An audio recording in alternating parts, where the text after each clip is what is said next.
अस्मद्गुरुभ्यो नमः। अस्मत्परमगुरुभ्यो नमः। अस्मत्सर्वगुरुभ्यो नमः। श्रीमते रामानुजाय नमः। पुण्यां भोजविकासाय पापध्वान्तक्षयाय च श्रीमानाविरभूद्भूमो रामानुजद्वाकर्मो नमः। श्रोतृभ्यो वीक्षकेभ्यो नमः।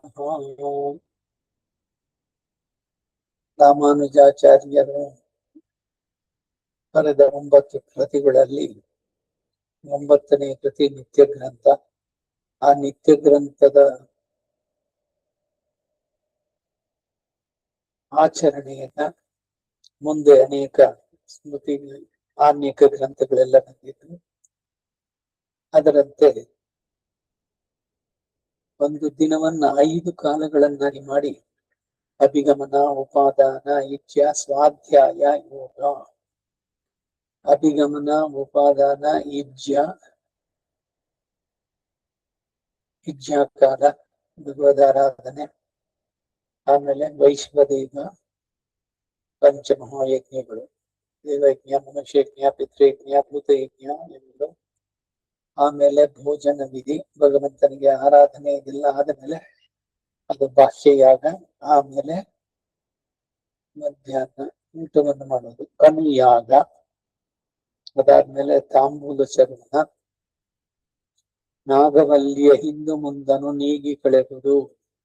ತಾಂಬೂಲವನ್ನು ಹಾಕೊಳ್ಳೋದು ತುಂಬಾ ಒಳ್ಳೇದು. ಭೋಜನ ಆದ್ಮೇಲೆ ನಡೆಸುವಂತಹದ್ದು. ತಾಂಬೂಲವನ್ನು ಹಾಕೊಳ್ಳೋದ್ರಲ್ಲೂ ಕೂಡ ಮೊದಲು ಎಲೆ, ಆಮೇಲೆ ಅಡಿಕೆ. ತಾಂಬೂಲ ಚರ್ಮಣದಲ್ಲಿ ಮುಖ್ಯ ಪರ್ಣ ಮುನಿಕ್ಷಿಪ್ಯ ಕೂಗಂ ಖಾದತಿ ನರಃ ಸಪ್ತ ಜನ್ಮ ದರಿದ್ರ ಸ್ಯಾದ್ ಅಂತೆ ವಿಷ್ಣು ನ ಸಂಸ್ಮರೇತ್. ಏನಾಗಿದೆ ಈ ತಾಂಬೂಲದ ಬಗ್ಗೆ ಹೇಳ್ಬೇಕಂದ್ರೆ, ಸಾಮಾನ್ಯವಾಗಿ ಯಾವ್ದಾದ್ರು ಪಾರ್ಟಿನೋ ಮತ್ತೊಂದು ಸಮಾರಂಭಗಳು ಇದಕ್ಕೆ ಹೋದಾಗ ಊಟ ಆದ್ಮೇಲೆ ಬರೀ ಅಡಿಕೆಯನ್ನು ಬಾಯಿಗೆ ಹಾಕೊಂಡ್ರೆ ಎಲೆಯನ್ನ ತಗೊಳ್ಳದೆ ಅಥವಾ ಅಡಿಕೆ ಮೊದಲು ಹಾಕೊಂಡ ಆಮೇಲೆ ಎಲೆಯನ್ನು ತಂದ್ರೆ ಸಪ್ತ ಜನ್ಮಗಳು ದಾರಿದ್ರ್ಯ ಉಂಟಾಗತ್ತೆ ಅಂತಿದೆ. ಅದಕ್ಕೆ ಅದು ಇರೋದು ಎಲೆ ಅಡಿಕೆ ಅಂತ. ವರ್ಣಮೂಲೆ ಭವೇದ್ ವ್ಯಾಧಿ ವರ್ಣಾಗ್ರೇ ಪಾಪ ಸಂಭವ ಚೂರ್ಣ ಪರ್ಣಂ ಹರತ್ಯಾಯುಂ ಸಿರಾ ಬುದ್ಧಿ ವಿನಾಶಿನಿ. ತಾಂಬೂಲ ವಿಳ್ಳೆದೆಲೆಯ ಮೂಲವನ್ನ ತೊಟ್ಟಿದೆಯಲ್ಲ, ಅದು ತುದಿ ಎರಡನ್ನು ತೆಗಿಬೇಕು. 13 ಒಳ್ಳೆಯ ಗುಣಗಳಿದೆ ಅಂತ ಹೇಳ್ತಾರೆ.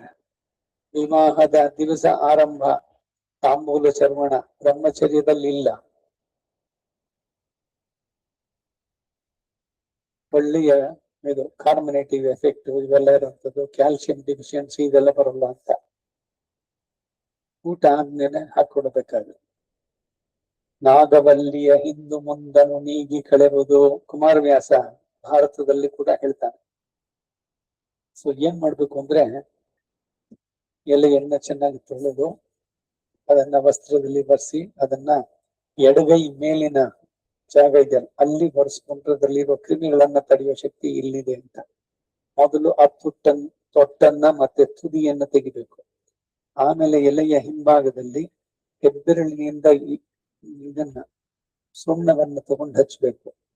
ಆಮೇಲೆ ಎಲೆಯನ್ನ ಮಡಿಸಿ ಮಧ್ಯದಿಂದ ಆ ಮೇನ್ ಇದೆಯಲ್ಲ ನಾಳ ತೆಗಿಬೇಕು. ಆಮೇಲೆ ಅದನ್ನು ಸುತ್ತಲೂ ಔಟ್ ಸೈಡ್ ಇದೆಯಲ್ಲ ಅದನ್ನು ತೆಗಿಬೇಕು. ಈ ರೀತಿ ಎಲ್ಲ ಮಾಡಿ ಅದನ್ನ 2 ರೆಡಿ ಮಾಡಿ ಇಟ್ಕೊಂಡು ಆಮೇಲೆ ಮೊದಲು ಎಲೆಯನ್ನ ಬಾಯಿಗೆ ಹಾಕೊಂಡು ಆಮೇಲೆ ಅಡಿಕೆಯನ್ನು ಹಾಕೊಂಡು ಅಗದು ನುಗ್ಗಿದ್ರೆ 13 ಒಳ್ಳೆಯ ಇದು ದೇಹಕ್ಕೆ ಪುಷ್ಟಿಕರವಾದಂತಹದ್ದೆಲ್ಲ ಸಿಗುತ್ತೆ. ಪಚನ ಕ್ರಿಯೆ ಚೆನ್ನಾಗಾಗುತ್ತೆ, ಜೀರ್ಣ ಶಕ್ತಿ ವರ್ಧಿಸುತ್ತೆ, ಇವೆಲ್ಲ ಇರುತ್ತೆ. ಶ್ರಾದ್ದ ದಿನಗಳಲ್ಲಿ, ಏಕಾದಶಿ ವ್ರತಗಳಲ್ಲಿ ಇದನ್ನ ಅನ್ಕೊಳ್ಬಾರ್ದು. ತಾಂಬೂಲ ಹಾಕೊಂಡ್ಮೇಲೆ ನೀರನ್ನು ಕುಡಿಬಾರ್ದು. ಯತಿ, ಬ್ರಹ್ಮಚಾರಿ, ವಿಧವೆ ಇವರಿಗೆಲ್ಲ ತಾಂಬೂಲ ಚರ್ವಣ ನಿಷಿದ್ಧ.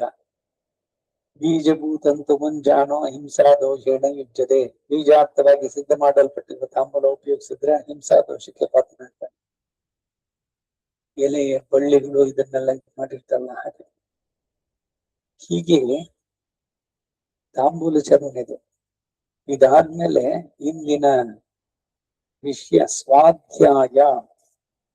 ಇದು ಅಭಿಗಮನ, ಉಪಾದಾನ, ಇಚ್ಛೆ ಆದ್ಮೇಲೆ 4ನೆಯ ಇದು ಬರುವಂತದ್ದು ಪಂಚಕಾಲಗಳು ಅಂತ ಮಾಡಿದ್ದು. ಸ್ವಾಧ್ಯಾಯ ಸ್ವಾಧ್ಯಾಯ ಅನ್ನೋದು ಪಂಚಕಾಲ ಪ್ರಕಾಶಗಳಲ್ಲಿ 4ನೇ. ಮುಂದಿನದು ಯೋಗ. ಈ ಸ್ವಾಧ್ಯಾಯ ಅಂದ್ರೆ ಊಟ ಆದ್ಮೇಲೆ ಮಲಗಬಾರ್ದು ಮಧ್ಯಾಹ್ನ. ಎಲ್ರಿಗೂ ಅನ್ವಯ ಇದೆ. ಬ್ರಹ್ಮಚಾರಿ ಅಂತೂ ಮಾಸುಷುಪ್ತ ಬಾಢಂ ಅಂತ ಪ್ರಮಾಣ ವಚನ ಅಲ್ಲಿ ಕಡೆಯಲ್ಲಿ ಸ್ವೀಕಾರ ಮಾಡಬೇಕು. ತಂದೆಗೆ ಎಲ್ಲ ಪ್ರಾಮಿಸ್ ಮಾಡುತ್ತೆ. ಹಗಲಿನಲ್ಲಿ ಮಲಗೋದು ಒಳ್ಳೆಯ ಕ್ಷೇಮಕರವಲ್ಲ. ವಯಸ್ಸಾದವರಿಗೆ ಇದಾದ್ರೂ ಕೂಡ ಒಂದು 15 ನಿಮಿಷ ಇಟ್ಸ್ ಎ ನ್ಯಾಪ್. ಹೆಚ್ಚು ಹೊತ್ತು ಮಲಗಬಾರ್ದು ಮಧ್ಯಾಹ್ನ. ಊಟ ಮಾಡಿದ ತಕ್ಷಣ ಮಲಗಬಾರ್ದು. ಉಂಡು 100 ಅಡಿ ನಡೆದು ಕೆಂಡದಲ್ಲಿ ಕೈ ಕಾಸಿ ಗಂಡು ಮೇಲಾಗಿ ಮಲಗಿದ್ರೆ ವೈದ್ಯನ ಗಂಡದಾನಕ್ಕೂ ಸರ್ವಜ್ಞ ಅಂತ. ಸೊ ಊಟ ಆದ್ಮೇಲೆ ನಡಿಬೇಕು. ಆಮೇಲೆ ಮಧ್ಯಾಹ್ನದಲ್ಲಿ ಏನ್ ಮಾಡಬೇಕು? ಕಾಚಿತ್ತುಂ ಪೂಷಿತ್ತುಂ ಪೋಕಿನೇನ್ ಹೋದು ಅಂತಾರೆ ಮೊದಲಾಳ್ವಾರ್. ನನ್ನ ಸಮಯವನ್ನ ಭಗವಂತನ ಬಗ್ಗೆ ತಿಳಿಯೋದ್ರಲ್ಲಿ ಗ್ರಂಥಗಳನ್ನು ಓದಿ, ಪ್ರಾತಃ ದ್ಯೂತ ಪ್ರಸಂಗೇನ, ಮಧ್ಯಾಹ್ನೆ ಸ್ತ್ರೀ ಪ್ರಸಂಗತಃ, ರಾತ್ರು ಚೋರ ಪ್ರಸಂಗೇನ ಕಾಲೋ ಗಚ್ಚತಿ ಧೀಮತಾಂ. ಕಾಲಕ್ಷೇಪ, ಕಾಲದ ಸದುಪಯೋಗ ಮಾಡ. ಕಾಲ ಅಂದ್ರೆ ಇತಿಹಾಸ ಪುರಾಣಾದಿಗಳನ್ನೆಲ್ಲ ಓದ್ಬೋದು. ರಾಮಾಯಣ, ನಿತ್ಯ ಪಾರಾಯಣ. ಬೆಳಗ್ಗೆ ಆ ಕ್ರಿಯೆಗಳು ಇದೆಲ್ಲಾದ್ರೂ ಬ್ಯುಸಿ ಆಗಿದ್ರೆ ಆಮೇಲೆ ವಿರಾಮ ಇರುತ್ತೆ. ಆ ಸಂದರ್ಭದಲ್ಲಿ 18 ಪುರಾಣಗಳು ಎಲ್ಲವನ್ನೂ ಓದ್ಬೋದು. ದಿವ್ಯ ಪ್ರಬಂಧ ಹೇಳ್ಬಹುದು. ಈಗ ಪದ ಸ್ವಾಧ್ಯಾಯ ಅಂದ್ರೇನು? ಸ್ವಾಧ್ಯಾಯ ಅಂದ್ರೆ ಸ್ವರಸಹಿತವಾಗಿ ವೇದವನ್ನು ಕಲಿಯುವಂತದ್ದು. ಸ್ವಾಧ್ಯಾಯೋ ಅಧ್ಯೇತವ್ಯ. ವೇದದಲ್ಲಿ ಮಾತ್ರ ಅಂದ್ರೆ ವಿಧಿ. ಇದು ಬ್ರಾಹ್ಮಣನಾದವನು ವೇದವನ್ನು ಕಲಿಯಲೇಬೇಕು ಅಂತಿದೆ. ತವ್ಯ, ಈ ತವ್ಯ ಅನ್ನೋ ಪ್ರತ್ಯಯ ಸಂಸ್ಕೃತದಲ್ಲಿ ಯು ಮಸ್ಟ್ ಅಂತ ಹೇಳುತ್ತೆ. ಬೇಕಾದ್ರೆ ಮಾಡು, ಇಲ್ಲದಿದ್ರೆ ಬಿಟ್ಬಿಡು, ಚಾಯ್ಸ್ ಅನ್ನೋದಿಲ್ಲ. ಬ್ರಾಹ್ಮಣ್ಯ ಕಲಿಯಬೇಕಾದ್ರೆ ವೇದವನ್ನ ಕಲಿಯಬೇಕು. ಪುರುಷರಾದವರು ಯಾರ ಅಧಿಕಾರಿಗಳವರು. ಸ್ತ್ರೀಯರು ಅದಕ್ಕೆ ಸಮಾನವಾದದ್ದು ದ್ರವಿಡ ವೇದ, ದಿವ್ಯ ಪ್ರಬಂಧವನ್ನ ಕಲಿಯುವಂತ. ಯಜ್ಞೋಪವೀತ ಏವ ಅಧೀಹಿತ. ಆರಣ್ಯಕದಲ್ಲಿ ಬರುತ್ತೆ. ಯಜ್ಞೋಪವೀತ ಧರಿಸಿದವನು. ವೇದವನ್ನ ಎಲ್ಲಾ ಸಮಯದಲ್ಲೂ ಹೇಳುವುದಲ್ಲ. ಪ್ರಥಮೆ ದಿವಸ ವೇದವನ್ನು ಹೇಳ್ಬಾರ್ದು, ಅಷ್ಟಮಿ ದಿವಸ ಆಗಬಾರ್ದು, ದ್ವಾದಶಿ ತ್ರಯೋದಶಿ ಆ ಸಂದರ್ಭದಲ್ಲಿ ಪ್ರದೋಷ ಕಾಲ ಆರಂಭ ಆಗುತ್ತೆ ಸಾಯಂಕಾಲ 4 ಗಂಟೆಗೆ. ಅಲ್ಲಿಂದ ಅನಧ್ಯಯನ ತ್ರಯ ಅಥವಾ ಅನಧ್ಯಯನ ಚತುಷ್ಟಯ. ಸಾಮಾನ್ಯವಾಗಿ ಒಂದು ಪಕ್ಷದಲ್ಲಿ 5 ದಿವಸ ವೇದವನ್ನ ಹೇಳೋದಿಲ್ಲ. ವೇದ ಅಧ್ಯಯನವೂ ಇಲ್ಲ, ಅಧ್ಯಾಪನವೂ ಇಲ್ಲ. ಆದರೆ ಬ್ರಹ್ಮಯಜ್ಞಕ್ಕೆ ಅದು ಇದಕ್ಕೆ ಅಪವಾದ. ಅದರಲ್ಲಿ ಬ್ರಹ್ಮಯಜ್ಞ ಯಕ್ಷೆ ಅಂದ್ರೆ ಎಲ್ಲ ದಿವಸಗಳಲ್ಲೂ ಹೇಳುವಂತ. ಇದು ಸ್ವಾಧ್ಯಾಯ ಅಂದ್ರೆ. ಇಲ್ಲಿ ಪಂಚಕಾಲ ಇದ್ರಲ್ಲಿ ಹೇಳುವಂತದ್ದೇನು ಅಂದ್ರೆ ಭಗವಂತನನ್ನ ಉದ್ದೇಶಿಸಿ ಇರುವಂತಹ ಗ್ರಂಥಗಳು. ಸ್ತೋತ್ರ ಸಾಹಿತ್ಯ ಆಗ್ಬೋದು, ದಿವ್ಯ ಪ್ರಬಂಧ, ಇತಿಹಾಸ, ಪುರಾಣ, ಆಗಮ, ದಿವ್ಯ ಪ್ರಬಂಧ, ಇವುಗಳನ್ನ. ಇದಾದ ಮೇಲೆ ಸಂಧ್ಯಾಕಾಲ, ಸಾಯಂ ಸಂಧ್ಯೆ. ಕಾಣಾದೆ ಕೋಣಾದೆ ಕಂಡು ಬಿಡು ಅಂತ ಒಂದು ತಮಿಳಿನಲ್ಲಿ ಒಂದು ಮಾತು. ಕಾಣಾದೆ ಅಂದ್ರೆ ಸೂರ್ಯ ಕಾಣೋದಕ್ಕೆ ಮೊದಲೇ ನಕ್ಷತ್ರಗಳು ಉದಯವಾಗದನ್ನೇ ಅರ್ಘ್ಯ ಪ್ರದಾನ ಮಾಡುದು. ಕೋಣಾದೆ ಅಂದ್ರೆ 12 ಗಂಟೆ ಸಮಯ ಎತ್ತಿ ಮೇಲೆ ಸೂರ್ಯ ಇರುವಾಗ ಮಾಧ್ಯಾನಿಕ. ಕಂಡು ಬಿಡು ಅಂತಂದ್ರೆ ಸೂರ್ಯ ಇದ್ದಾಗಲೇ ಅರ್ಘ್ಯ ಪ್ರದಾನವನ್ನು ಸಾಯಂಕಾಲ ಮಾಡುದು. ಸೊ ಸಾಯಂ ಸಂಧಿಗೆ ಸುಮಾರು 4 ಗಂಟೆಯಿಂದ 5:30, 5:45 ತನಕನೂ ಬಹಳ ಉತ್ತಮವಾದಂತಹ ಸಮಯ. ಎಲ್ಲರೂ ಹೊರಡಬೇಕು ಅಂದ್ರೆ ಸಂಧ್ಯಾವನ್ನೇ ಮುಗಿಸಿ ಹೋಗೋದು ಒಳ್ಳೇದು. ಮುಗಿಸ್ಕೊಂಡು ಎಲ್ಲ ಬಂದು ಆಮೇಲೆ 9:30, 10 ಗಂಟೆಗೆ ಬಿಡೋದಂತೂ ಇಲ್ಲ. ಸಂಧ್ಯಾ ವಿಹೀನ ಅಶುಚಿ ನಿತ್ಯಂ ಅನರ್ಹಕ ಸರ್ವಕರ್ಮಸು ಅಂತ. ಸೊ ಅದರಿಂದ ಸಾಯಂ ಸಂಧ್ಯೆ ಅದನ್ನು ಇವೆಲ್ಲ ಈ ಸ್ವಾಧ್ಯಾಯದ ಇದರಲ್ಲೇ ಬರುವಂತದ್ದು. ಪೂರ್ವಾಚಾರ್ಯರ ಕೃತಿಗಳು, ಅವುಗಳ ಪಾರಾಯಣ ಇಲ್ಲ ಬೇಕಾದಷ್ಟು ಈಗಿನ ಕಾಲಕ್ಕೆಲ್ಲ ಇದೆ ತಾನೆ, ಆಡಿಯೋ ಪ್ರೆಸೆಂಟೇಶನ್ಸ್, ಅವುಗಳನ್ನಾದ್ರೂ ಕೇಳುವಂತದ್ದು ಆ ಸಂದರ್ಭದಲ್ಲಿ ಮಧ್ಯಾಹ್ನದ ಸಮಯದಲ್ಲಿ. ಸಂಜೆ ಒಂದು ವಾಕಿಂಗ್, ಬೆಳಗ್ಗೆ ಹೋಗಿದ್ದು ಕೂಡ ಸಾಯಂಕಾಲ ಒಂದು ಅರ್ಧ ಗಂಟೆನೂ 1 ಗಂಟೆನೂ ವಾಕ್ ಮಾಡೋದು ತುಂಬಾ ಒಳ್ಳೇದು. ಯೋಗವನ್ನ ಮಾಡ್ಬೋದು ಸಂಜೆ. ಶರೀರವನ್ನ ಚೆನ್ನಾಗಿ ಇಟ್ಕೊಳ್ಬೇಕು ಅಂತಂದ್ರೆ ಅದಕ್ಕೆ ಇದೊಂದು ಸ್ವಲ್ಪ ಶಿಸ್ತಿನ ಚಟುವಟಿಕೆಗಳಿರ್ಬೇಕು. ದಿನಕ್ಕೆ ಒಂದು 1 ಗಂಟೆ ಕಾಲ ಅಥವಾ 3/4 ಗಂಟೆ ಕಾಲ ಹತ್ತಿರದಲ್ಲಿ ಹೇಗೇನು ಎಲ್ಲ ಕಡೆನೂ ಪಾರ್ಕ್ಗಳಿದೆ, ಉದ್ಯಾನವನಗಳು, ಹೋಗಿ ಬರುವಂತದ್ದು. ಸಾಯಂ ಸಂಧ್ಯೆ ಆದ್ಮೇಲೆ ವಿಷ್ಣು ಸಹಸ್ರನಾಮ, ದ್ವಾದಶ ಪಂಚಲಿಕ ಸ್ತೋತ್ರ ಸಾಹಿತ್ಯ, ಭಗವಂತನ ನಾಮ ಸಂಕೀರ್ತನೆ. ನಾಮಸ್ಮರಣಾತ್ ಅನ್ಯೋಪಾಯ ನಹಿ ಪಶ್ಯಾಮೋ ಭವತರಣೆ, ರಾಮ ಹರೇ ಕೃಷ್ಣ ಹರೇ ತವ ನಾಮ ವದಾಮಿ ಸದಾ ನೃಹರೇ. ಈ ಕಲಿಯುಗದಲ್ಲಿ ನಾಮಸ್ಮರಣೆಗಿಂತ ಬೇರೆ ಅನ್ಯೋಪಾಯ ಇಲ್ಲ ಅಂತಾನೆ ಹೇಳ್ತಾರೆ. ಹಾಗಾಗಿ ಭಗವಂತನ ಕುರಿತು ಪೂರ್ವಾಚಾರ್ಯರು ಮಾಡಿದ ಸ್ತೋತ್ರಗಳು, ಭಜನೆಗಳು, ಇವುಗಳನ್ನೆಲ್ಲ ಭಗವಂತನ ಚಿಂತನೆ. ಯಾವತ್ತು ನಾವು ಭಗವಂತನ ಚಿಂತನೆ ಮಾಡಲು ಅವತ್ತು ಪಟ್ಟಿನಿ ನಾಳೆ ಅಂತಂದ್ರು ಪೆರಿಯಾಳ್ವಾರ್. ಹಾಗಾಗಿ ಎಷ್ಟೆಷ್ಟು ಸಮಯ ಭಗವಂತನ ಜೊತೆ ಹತ್ರದಲ್ಲಿ ಇರ್ತೋ ಅಷ್ಟೆಷ್ಟು ಎಲ್ಲ ಕೆಟ್ಟ ಚಿಂತನೆಗಳಿಂದ, ಬೇರೆ ಪ್ರಬಲತರ ಪ್ರಾಚೀನ ಕರ್ಮಗಳಿಂದ ಬಿಡುಗಡೆ ಸಿಗುತ್ತೆ. ಇವೆಲ್ಲ ಈ ಸ್ವಾಧ್ಯಾಯದ ಅಡಿಯಲ್ಲಿ ಬರುವಂತದ್ದು. ಸೊ ಅದರಿಂದ ಸಮಯದ ಸದುಪಯೋಗ ಮಾಡೋಣ. ಬೇಕು ಒಮ್ಮೆ ಹೂದೋಟದಲ್ಲಿ, ಒಮ್ಮೆ ಕೆಳಕೂಟದಲ್ಲಿ, ಒಮ್ಮೆ ಶಾಸ್ತ್ರದಲ್ಲಿ, ಒಮ್ಮೆ ಮೌನದಲ್ಲಿ ಬ್ರಹ್ಮಾನುಭವಿಯಾಗೋ ಮಂಕುತಿಮ್ಮ ಅಂತ. 3 ಬರೀ ಇದೇ ಪುಸ್ತಕ ಹಿಡಕ್ಕಾಗಲ್ಲ, ವೈವಿಧ್ಯತೆ ಬೇಕು ಅಂದ್ರೆ ವಾಕಿಂಗ್ ಹೋಗಿ ಬನ್ನಿ. ಅದಾದ್ಮೇಲೆ ಏನೊಂದು ಗ್ರಂಥ ಇದೀನಿ, ಪ್ರತಿನಿತ್ಯ ಏನಾದ್ರು ಒಂದು ಪುಟ ಲೇಖನ ಬರೆಯುವಂತದ್ದು ಒಳ್ಳೇದು. ಏನ್ ಲೇಖನ? ನಾಮ ಸಂಕೀರ್ತನೆ. ಶ್ರೀರಾಮ ಜಯ ರಾಮ ಜಯ ಜಯ ರಾಮ,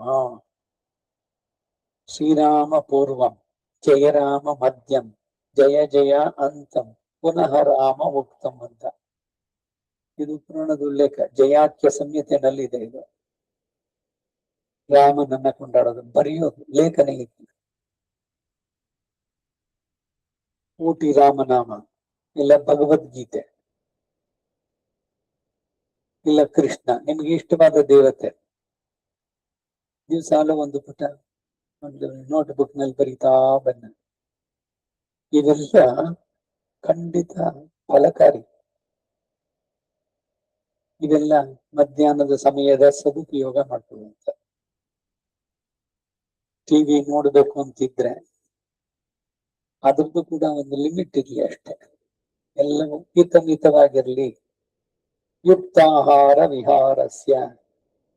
ಮನಸ್ಸೇನೋ ಕೇಳುತ್ತೆ, ಇನ್ಯಾವುದೋ ಇದು ಅಂತ ಒಂದಾದ್ಮೇಲೆ ಒಂದು ಸೀರಿಯಲ್ ಅಷ್ಟು ಗಂಟೆಗಳ ಕಾಲ ಕೂತ್ಕೊಂಡ್ರೆ ನೀವು ಸಂಜೆ ಪೂರ ರಾತ್ರಿ 10 ಗಂಟೆ ತನಕ ನೀವು ಒಂದೊಂದು ಎಪಿಸೋಡ್ ಶುರುವಾದ್ರೆ ಒಂದ್ ಸೀರಿಯಲ್ ಸುಮಾರು 800 ಇದು ಅಂತ ಇಟ್ಕೊಂಡು 800 ಅರ್ಧ ಗಂಟೆ ವ್ಯಾಪ್ತಿ ಅಂತ ಇಟ್ಕೊಂಡ್ರೆ 400 ಗಂಟೆಗಳು, ನಿಮ್ಮ ಜೀವನದ 400 ಗಂಟೆಗಳನ್ನ ಆ ಒಂದು ಸೀರಿಯಲ್ ನೋಡೋದಕ್ಕೆ ನೀವು ಸಮಯ ಮಾಡಿದ್ರಿ. ಅದರಲ್ಲಿ ನಿಮ್ಮ ಆತ್ಮದ ಉದ್ಧಾರಕ್ಕೆ ಎಷ್ಟು ಮಟ್ಟಿಗೆ ಆಯ್ತು, ಎಲ್ಲ ಕುಟುಂಬದ ಸಮಸ್ಯೆಗಳು ಇದುಗಳನ್ನೇ ತಿಳಿಸುವಂತದ್ದು. ಇದರಿಂದ ತುಂಬಾ ಉತ್ತಮ ಏನು ಅಂತಂದ್ರೆ ಅವುಗಳನ್ನೆಲ್ಲ ನೋಡದೆ ಇರೋದು ಒಳ್ಳೆಯದು.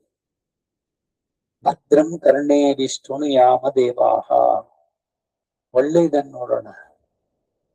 ಎಲ್ಲ ನಮ್ಮ ಕುಟುಂಬಗಳಲ್ಲಿ ಇಲ್ವೇ ಈ ಸಮಸ್ಯೆಗಳನ್ನೇ ಅವ್ರು ಇನ್ನೊಂದಷ್ಟು ಅದಕ್ಕೆ ಉಪ್ಪು ಖಾರ ಹಾಕಿ ತೋರಿಸ್ತಾರೆ. ಸೆನ್ಸಿಟಿವ್ ಆಗಿರಬೇಕು ನೋಡೋರಿಗೆ ಅಂತ ಹೇಳಿ ಈ ಸೀರಿಯಲ್ ಇದು.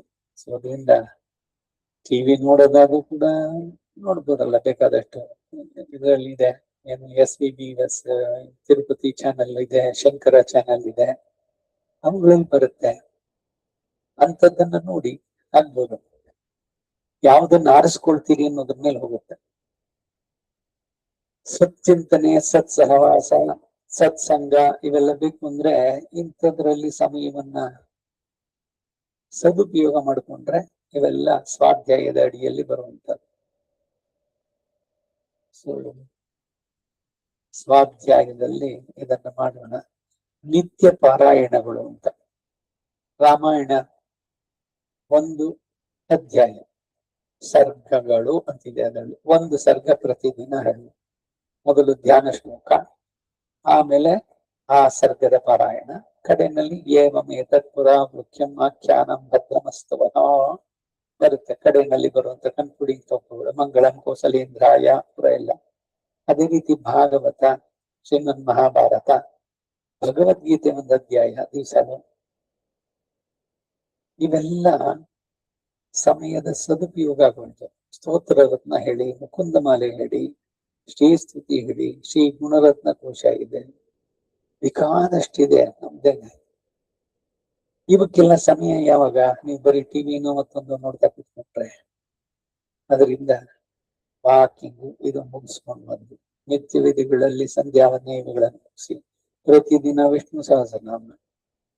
ವಿಷ್ಣು ಸಹಸ್ರನಾಮ ಹೇಳಿದಾಗ ಅದಕ್ಕೆ ಸಂಪುಟೀಕರಣ ಅಂತ ಹೇಳಿ ಲಕ್ಷ್ಮಿ ಅಷ್ಟೋತ್ತರವನ್ನು ಹೇಳಬಹುದು. ಪ್ರಾತಃ, ಮಾಧ್ಯಾಹ್ನಿಕ, ಸಾಯಂ ಸವನಗಳು ಅಂತ. ಈ ಕಾರಣದಿಂದಲೂ ವಿಷ್ಣು ಸಹಸ್ರನಾಮ 3 ಸಲ ಹೇಳ್ಬೇಕು ದಿವಸಕ್ಕೆ.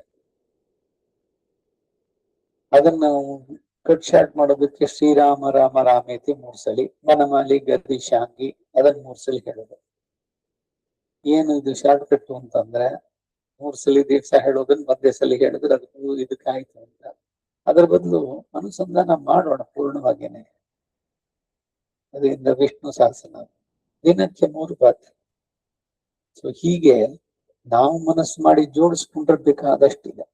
ಪ್ರತಿ ವಾರದಲ್ಲಿ ಯಾವ್ಯಾವ ದಿವಸ ಏನೇನು ಸ್ತೋತ್ರಗಳನ್ನ ಹೇಳ್ಬಹುದು. ದಿವ್ಯ ಪ್ರಬಂಧದಿಂದ ಆರಿಸ್ಕೊಳ್ಳಿ, ಸ್ತೋತ್ರ ಸಾಹಿತ್ಯದಿಂದ ವಾರಕ್ಕೆ 1 ದಿವಸ 1 ಗಂಟೆ ಕಾಲ ಕೂತ್ಕೊಂಡು ಭಜನೆ ಮಾಡಿ. ಶನಿವಾರನೋ ಅಥವಾ ಭಾನುವಾರನೋ ಯಾವತ್ತು ನಿಮಗೆ ಸೌಕರ್ಯ ಅನ್ಸುತ್ತೋ ನಿಯತವಾಗಿ ಮಾಡ್ತಾ ಬರ್ಬೇಕು. ನಿಯತಂ ಕುರು ಕರ್ಮತ್ವಂ ಅಂತ ಗೀತೆನಲ್ಲಿ ಹೇಳ್ತಾನೆ. ಎಲ್ಲವೂ ಕೂಡ ವ್ಯವಸ್ಥಿತವಾಗಿರ್ಬೇಕು. ಆಯಾ ಕಾಲಕ್ಕೆ ಏನೇನ್ ಮಾಡ್ಬೇಕು ಅದು ಇದೆಲ್ಲ ಸೇರಿ. ಮುಂದಿನ ಸಂಚಿಕೆಯಲ್ಲಿ ಯೋಗ ಅದರ ಬಗ್ಗೆ ನೋಡೋಣ. ಶ್ರೀಮತೆ ರಾಮಾನುಜಾಯ ಕವಿತಾರ್ಕಿಕ ಸಿಂಹಾಯ ಕಲ್ಯಾಣ ಗುಣಶಾಲಿನೇ ಶ್ರೀಮತೆ ವೆಂಕಟೇಶಾಯ ವೇದಾಂತ ಗುರವೇ ನಮಃ. ಶ್ರೀ ವಾಸುದೇವಾರ್ಪಣಮಸ್ತು.